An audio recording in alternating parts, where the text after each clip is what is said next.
사랑하는 성도 여러분, 오늘 우리가 함께 나눌 말씀은 요한복음 6장 68절입니다. 이 짧은 한 구절 속에는 신앙의 가장 본질적인 고백이 담겨 있습니다. 베드로의 이 고백은 그저 아름다운 신앙 고백이 아닙니다. 이것은 모든 길이 끊어진 듯한 순간, 선택의 기로에 선 한 사람의 절박한 외침입니다. 우리는 종종 신앙을 고백할 때 평온한 마음으로 여유로운 자세로 고백한다고 생각합니다. 그러나 성경에 나오는 가장 위대한 신앙 고백들은 대부분 위기의 순간에 터져 나왔습니다. 베드로의 이 고백도 마찬가지입니다. 베드로가 이 고백을 하기 직전 무슨 일이 있었습니까? 요한복음 6장 66절은 이렇게 기록합니다. 그때부터 제자 중에서 많은 사람이 떠나가고 다시 그와 함께 다니지 아니하더라. 예수님을 따르던 많은 제자들이 등을 돌리고 떠나간 것입니다. 이것은 단순히 몇 명이 떠난 것이 아닙니다. 헬라어 원문을 보면 많은이라는 표현은 폴로이인데 이것은 상당수, 대다수를 의미합니다. 집단 이탈이 일어난 것입니다. 왜 그들은 떠났습니까? 예수님의 말씀이 너무 어려웠기 때문입니다. 내 살을 먹고 내 피를 마셔야 한다는 말씀을 도저히 이해할 수 없었습니다. 그들이 기대했던 메시아의 모습과 너무 달랐습니다. 오병이어의 기적을 경험한 사람들은 예수님을 억지로라도 왕으로 삼으려 했습니다. 로마를 무찌르고 이스라엘을 회복시킬 강력한 왕을 원했는데 예수님은 자신의 살과 피를 먹고 마시라고 하셨습니다. 정치적 메시아가 아니라 영적 구원자로 오신 것입니다. 이해할 수 없었습니다. 실망했습니다. 그래서 떠났습니다. 이것은 단순히 지적인 이해의 문제가 아니었습니다. 이것은 믿음의 문제였습니다. 그들은 자기들이 이해할 수 있는 범위 안에서만 예수를 따르려 했습니다. 자기들의 기대에 부응하는 한에서만 제자가 되려 했습니다. 그러나 예수님이 그 기대를 벗어나자 그들은 떠났습니다. 신앙은 우리의 이해를 넘어설 때가 있습니다. 우리의 논리로 설명되지 않을 때가 있습니다. 우리의 기대와 다를 때가 있습니다. 바로 그때 진짜 신앙이 시험 받습니다. 이 순간 베드로도 똑같은 기로에 서 있었습니다. 남을 것인가, 떠날 것인가? 예수님은 12 제자에게 물으십니다. 너희도 가려느냐? 이 질문은 단순한 확인이 아닙니다. 이것은 선택을 요구하는 질문입니다. 위기의 순간입니다. 예수님은 그들을 붙잡지 않으십니다. 억지로 머물게 하지 않으십니다. 자유의지를 존중하십니다. 선택하게 하십니다. 신앙생활을 하다 보면 우리도 이런 순간을 만납니다. 하나님의 뜻을 도저히 이해할 수 없을 때가 있습니다. 기도해도 응답이 없는 것 같고 말씀이 공허하게 들릴 때가 있습니다. 주위 사람들이 하나둘 교회를 떠나고 믿음이 뭐가 중요해? 현실적으로 살아야지라고 말할 때가 있습니다. 신앙 때문에 손해보는 것 같고 세상 사람들이 더 잘 사는 것처럼 보일 때가 있습니다. 바로 그때 우리도 베드로처럼 선택의 기로에 섭니다. 그런데 위기의 순간은 동시에 진짜 제자를 드러내는 순간입니다. 모든 것이 순조로울 때는 누구나 예수를 따를 수 있습니다. 오병이어의 기적을 보고 병자가 고침받는 것을 보고 예수님이 왕이 되실 것 같을 때는 누구나 제자가 될 수 있습니다. 은혜가 넘칠 때, 축복이 쏟아질 때, 기도 응답이 즉시 올 때는 누구나 믿음이 있는 것처럼 보입니다. 그러나 십자가가 보이기 시작할 때, 이해할 수 없는 말씀이 주어질 때, 고난이 찾아올 때, 그때 진짜 제자가 드러납니다. 베드로는 이 순간 우리가 누구에게로 가오리이다? 라고 고백합니다. 이 질문을 잘 들어보시기 바랍니다. 이것은 단순히 갈 곳이 없다는 말이 아닙니다. 마치 다른 선택지가 없어서 어쩔 수 없이 남는다는 식의 소극적인 고백이 아닙니다. 이것은 예수 외에는 진정한 대안이 없다는 적극적인 고백입니다. 세상은 수많은 선택지를 제공합니다. 돈을 줬든지, 명예를 줬든지, 권력을 줬든지, 쾌락을 줬든지, 얼마든지 다른 길을 갈 수 있습니다. 그러나 베드로는 알았습니다. 그 어떤 것도 영생을 줄 수 없다는 것을, 그 어떤 것도 진정한 생명을 줄 수 없다는 것을. 그래서 묻습니다.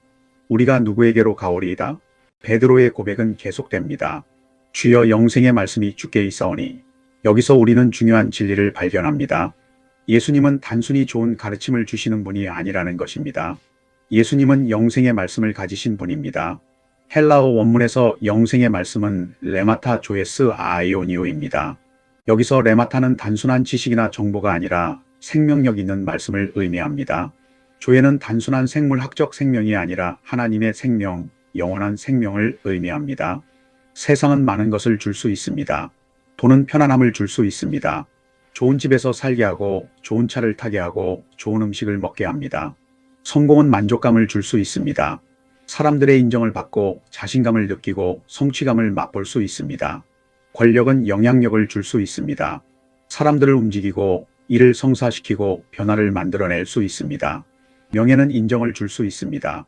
존경받고 칭찬받고 기억될 수 있습니다. 쾌락은 순간의 즐거움을 줄 수 있습니다. 재미있고 신나고 행복한 느낌을 줄 수 있습니다. 그러나 세상은 영생을 줄 수 없습니다. 세상은 구원을 줄 수 없습니다. 세상은 참된 평안을 줄 수 없습니다. 돈이 아무리 많아도 죽음 앞에서는 무력합니다. 성공이 아무리 커도 영혼의 갈증을 채우지 못합니다. 권력이 아무리 강해도 죄의 문제를 해결하지 못합니다. 명예가 아무리 높아도 하나님 앞에 설 때는 아무 소용이 없습니다. 쾌락이 아무리 달콤해도 그것은 곧 지나가고 더 큰 공허함만 남깁니다. 예수님께서 요한복음 6장 35절에서 말씀하셨습니다. 내가 곧 생명의 떡이니 내게 오는 자는 결코 줄이지 아니할 터이요 나를 믿는 자는 영원히 목마르지 아니하리라. 예수님의 말씀은 지식이 아닙니다. 정보가 아닙니다. 철학이 아닙니다. 예수님의 말씀은 생명입니다. 우리를 살리는 능력입니다. 우리를 변화시키는 힘입니다. 말씀이 생명인 이유가 무엇입니까? 첫째, 말씀은 우리의 영혼을 먹이는 양식이기 때문입니다. 신명기 8장 3절은 이렇게 말합니다. 사람이 떡으로만 사는 것이 아니요 여호와의 입에서 나오는 모든 말씀으로 사는 줄을 너희가 알게 하려 하심이니라. 우리의 육신은 음식으로 살지만 우리의 영혼은 하나님의 말씀으로 삽니다. 우리가 밥을 먹지 않으면 몸이 약해지고 병들듯이 말씀을 먹지 않으면 영혼이 약해지고 병듭니다. 우리가 규칙적으로 식사를 해야 건강하듯이 규칙적으로 말씀을 먹어야 영적으로 건강합니다. 둘째, 말씀은 어둠을 밝히는 빛입니다. 시편 119편 105절은 주의 말씀은 내 발의 등이요 내 길의 빛이니라라고 고백합니다. 이 세상은 어둡습니다. 어디로 가야 할지, 무엇을 선택해야 할지, 어떻게 살아야 할지 알 수 없을 때가 많습니다. 수많은 목소리가 우리를 혼란스럽게 합니다. 세상은 이렇게 살라고 하고 사람들은 저렇게 살라고 합니다. 무엇이 옳은지 판단하기 어렵습니다. 그러나 말씀은 우리의 길을 밝혀줍니다. 말씀은 분명한 기준을 제시합니다. 말씀은 올바른 방향을 가르쳐 줍니다. 셋째, 말씀은 우리를 자유케 하는 진리입니다. 요한복음 8장 32절에서 예수님은 진리를 알지니 진리가 너희를 자유케 하리라고 말씀하셨습니다. 우리는 수많은 것들에 얽매여 있습니다.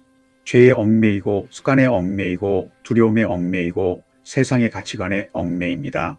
그러나 말씀은 우리를 이 모든 것으로부터 자유케 합니다. 말씀은 우리에게 진정한 자유가 무엇인지 가르쳐 줍니다. 그런데 여기서 중요한 것은 말씀은 단순히 듣는 것이 아니라 사는 것이라는 점입니다. 야고보서 1장 22절은 너희는 말씀을 행하는 자가 되고 듣기만 하여 자신을 속이는 자가 되지 말라고 경고합니다. 말씀은 지식으로 머리에 쌓아두는 것이 아닙니다. 말씀은 삶이 되어야 합니다. 선택이 되어야 합니다. 결단이 되어야 합니다. 우리는 성경을 많이 읽고 성경을 많이 암송하고 성경을 많이 연구할 수 있습니다. 그러나 그것이 우리의 삶을 변화시키지 못한다면, 그것이 우리의 선택에 영향을 미치지 못한다면, 그것이 우리의 행동을 바꾸지 못한다면 그것은 진정한 의미에서 말씀을 받은 것이 아닙니다. 베드로가 영생의 말씀이 주께 있다고 고백한 것은 단순히 예수님의 가르침이 좋다는 의미가 아닙니다. 이것은 예수님의 말씀을 따라 살겠다는 결단입니다. 이 말씀이 내 삶의 기준이 되고 내 선택의 근거가 되고 내 존재의 토대가 되겠다는 고백입니다. 다른 사람들이 다 떠나도 세상이 다른 길을 제시해도 나는 이 말씀을 붙잡고 살겠다는 결단입니다. 베드로의 고백에서 가장 중요한 부분은 우리가 누구에게로 가오리이다 입니다. 이것은 다른 길을 찾지 않겠다는 선언입니다. 신앙의 본질은 바로 여기에 있습니다. 예수 외에는 선택지가 없다는 고백입니다. 예수님이 유일한 구원자라는 고백입니다. 예수님이 전부라는 고백입니다. 우리는 종종 예수님을 여러 선택지 중 하나로 생각합니다. 좋은 선택이긴 하지만 유일한 선택은 아니라고 생각합니다. 예수님도 따르고 세상도 따르고 내 욕심도 채우고 이렇게 살려고 합니다. 한 발은 교회에 두고 한 발은 세상에 두려고 합니다. 주일에는 하나님을 섬기고 평일에는 세상을 섬기려고 합니다. 입으로는 예수를 주님이라 부르지만 실제로는 내가 내 인생의 주인으로 살아갑니다. 그러나 베드로는 알았습니다. 예수님은 여러 대안 중 하나가 아니라는 것을, 예수님은 유일한 길이라는 것을, 마태복음 14장을 보면 베드로가 물 위를 걸었던 사건이 나옵니다. 베드로는 예수님이 바다 위를 걸어오시는 것을 보고 자신도 물 위로 걸어가게 해달라고 요청합니다. 예수님이 오라 하시자 베드로는 배에서 내려 물 위를 걷습니다. 물리적으로 불가능한 일이 일어난 것입니다. 그런데 바람과 파도를 보는 순간 두려워서 물에 빠지기 시작합니다. 그때 베드로는 주여 나를 구원하소서라고 외칩니다. 이것이 제자의 길입니다. 상황을 보지 않고 주님만 바라보는 것입니다. 이해되지 않아도 신뢰하는 것입니다. 논리적으로 설명되지 않아도 순종하는 것입니다. 왜냐하면 예수님 외에는 진정한 대안이 없기 때문입니다.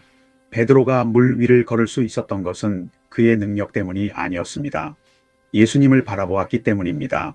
예수님의 말씀에 순종했기 때문입니다. 그러나 상황을 보고 바람을 보고 파도를 보는 순간 그는 빠지기 시작했습니다. 우리의 신앙도 마찬가지입니다. 우리가 예수님을 바라볼 때, 예수님의 말씀에 집중할 때 우리는 불가능한 것을 경험합니다. 우리는 우리의 힘으로는 할 수 없는 일을 해냅니다. 그러나 상황을 보기 시작할 때, 어려움의 눈을 돌릴 때, 세상의 목소리에 귀 기울일 때 우리는 흔들리기 시작합니다. 예수님께서 요한복음 14장 6절에서 선포하셨습니다. 내가 곧 길이요 진리요 생명이니 나로 말미암지 않고는 아버지께로 올 자가 없느니라. 이 말씀을 주목하시기 바랍니다. 예수님은 내가 길 중 하나다라고 말씀하지 않으셨습니다. 내가 곧 길이다라고 말씀하셨습니다. 예수님은 내가 진리를 가지고 있다라고 말씀하지 않으셨습니다. 내가 곧 진리다라고 말씀하셨습니다. 예수님은 내가 생명을 줄 수 있다라고 말씀하지 않으셨습니다. 내가 곧 생명이다라고 말씀하셨습니다. 예수님은 길 중 하나가 아닙니다. 예수님은 유일한 길입니다. 예수님은 진리 중 하나가 아닙니다. 예수님은 진리 그 자체입니다. 예수님은 생명의 원천 중 하나가 아닙니다. 예수님은 생명 그 자체입니다.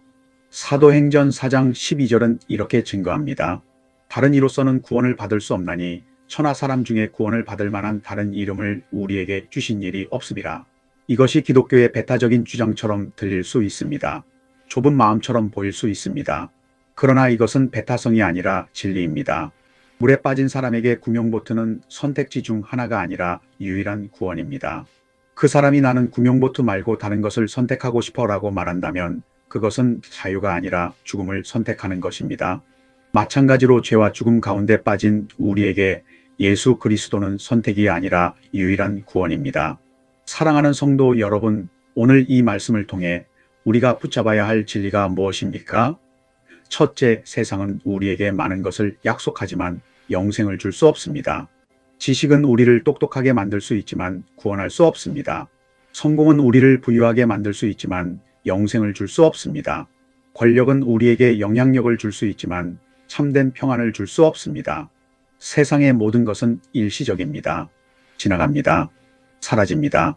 그러나 영생은 영원합니다. 둘째, 오직 예수 그리스도만이 영생의 말씀을 가지고 계십니다. 예수님은 우리에게 구원을 주시고 생명을 주시고 진리를 주시고 소망을 주십니다. 예수님의 말씀은 단순한 지식이 아니라 우리를 살리는 생명입니다. 예수님의 말씀은 단순한 정보가 아니라 우리를 변화시키는 능력입니다. 셋째, 우리는 베드로처럼 고백해야 합니다. 우리가 누구에게로 가오리이까? 이것은 다른 대안을 찾지 않겠다는 결단입니다. 예수님만이 유일한 길이라는 고백입니다. 예수님이 내 인생의 전부라는 고백입니다. 베드로는 떠날 곳이 없어서 남은 것이 아닙니다. 베드로는 예수 외에는 생명이 없음을 알았기 때문에 남았습니다. 이것이 진정한 신앙입니다. 이해해서가 아니라 믿기 때문입니다. 편해서가 아니라 진리이기 때문입니다. 유익해서가 아니라 생명이기 때문입니다. 다른 선택지가 없어서가 아니라 다른 선택지가 필요 없기 때문입니다. 오늘 이 자리에 계신 여러분도 선택의 기로에 서 있을 수 있습니다. 세상이 매력적으로 보일 수 있습니다. 신앙의 길이 힘들어 보일 수 있습니다. 예수님의 말씀이 이해되지 않을 수 있습니다. 다른 사람들이 교회를 떠나는 것을 보면서 혼란스러울 수 있습니다. 그러나 베드로처럼 고백하시기 바랍니다. 주여, 영생의 말씀이 주께 있사오니 우리가 누구에게로 가오리이다. 예수 그리스도만이 답입니다. 예수 그리스도만이 길입니다. 예수 그리스도만이 진리입니다. 예수 그리스도만이 생명입니다.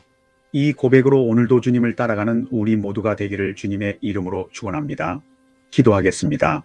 사랑하는 하나님 아버지, 오늘 이 말씀을 통해 우리에게 참된 신앙이 무엇인지 깨닫게 하시니 감사합니다.